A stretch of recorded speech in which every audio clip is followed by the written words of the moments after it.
Hey everybody, and Tony here with a review of the documentary film Awake, The Life of Yogananda, which was shown at the Kino Babylon and was directed by Paula Di Florio and Lisa Lehrman.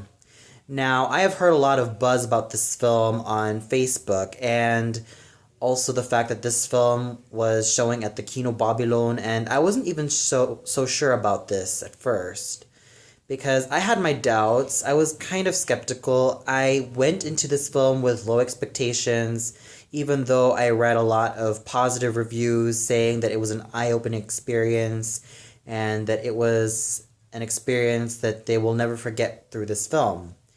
And when I watched this film in its entirety, all of my skepticism and all of my doubts were just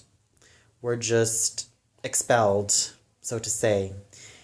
And I was totally immersed with what this documentary had to offer because this was, well, it also talked about the life of one yogi by the name of Paramahansa Yogananda, who was a very well known yogi who, well, presented his teachings of self realization.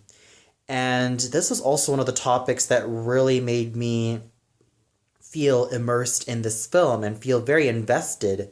It was not only his life that I saw, even though I probably would have loved to see a lot more, but also how much this film states that yoga is more than just an exercise for the body, but it's also an exercise for the mind and also an exercise for the spirit. And well, I actually found this film, well, very much an eye opener. I would have to agree with the reviewers that this film was a huge trip for me. It was a huge trip from beginning to end as I kept my eyes glued through this film, and I personally can't even do this review justice because of just how thrilling this film is in its own way. And well, that's just how I felt about it. So let's get on to what I thought about, well, if you could call it the story. Now, not only did it chronicle the life of Paramahansa Yogananda, but it also showed, well, various interviews from various people who were also like students or pupils through his teachings. And there were a lot of insights, and they also stated a lot of historical backgrounds of what happened during the time and during his struggles in not only India but also when he went to America. And you could really see that he was also going through a lot of struggles during that time. I mean, involved one time in a scandal in Los Angeles, even though he had successes in Washington, and even having a little bit of a falling out with his fellow yogi. And, well, you could really see that the journey that Paramahansa Yogananda went through with everybody in his life, and even with himself, was such a huge trip. And you could really see that a lot of people who were also students of his genuinely felt like they were touched by his teachings, and they learned so much from his teachings.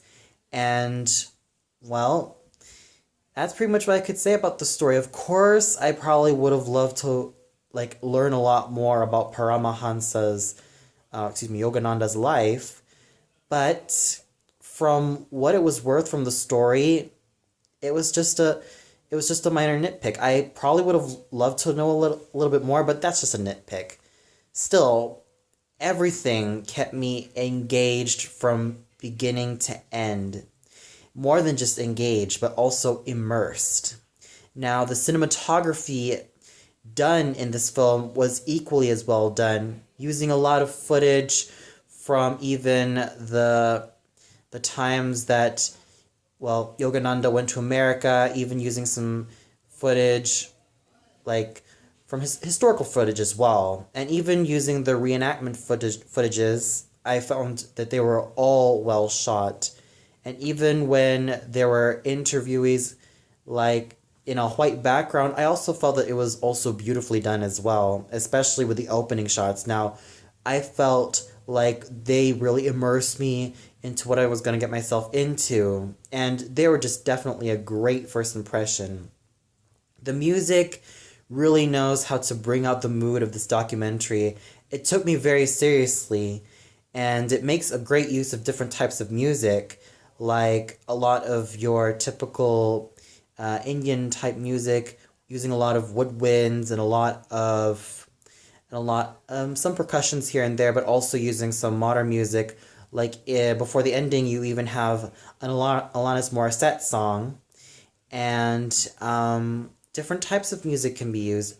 Not to mention, there were also like certain audio clippings, like the Charleston music, and even Amelita Gai Kurthi singing Otera Dio from Aida, because, well, Amelita Gai Kurthi was also a student of Paramahansa Yogananda. So the music was really great all around, especially in the stillness, especially after one of the interviewees said that after the atomic bomb was created, there was this atomic bomb sound, and then everything else went to silence, which I really felt was very appropriate for the scene. So the music really does enhance the feel of this documentary, and especially when it came to how these people presented themselves in the interviews. I really felt that they were really down to earth and very honest, but also very wise, and really gave a lot of great information, stating that yoga is not just a physical exercise, it's more than just a mental exercise as well. But it's also an exercise in which helps you get connected with your consciousness, with your spirit, and how you see the world around you, and how it manages to make you have a connection with the world around you. And I really found everything that they've stated in the interviews that they have very, very much, well, touching on a personal level, and very much insightful, and, well, made me feel like my mind has been open to a lot of possibilities and a lot of interesting ideals, and a lot of information, and a lot of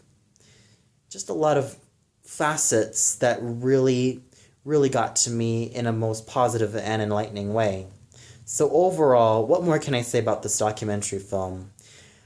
I really recommend it to anybody who is so interested in this film. Whether you are interested in yoga, or whether you are interested in the life of Paramahansa Yogananda, whether you are interested in self-realization and many other things, I highly recommend this film to you. So with that said, I give this film a well-deserved 5 out of 5 stars. It is a well-done documentary film, and even for like 87 minutes, you feel like you've gotten a lot in this film. It's more than just a documentary film. It is a journey that you really need to embark on, and once you get on that journey, you swear that you will never want to leave it again. Well, that's all for now. Be sure to tune in later, where I review the silent film, The Adventures of Prince Ahmed. So until then, see you later, everybody.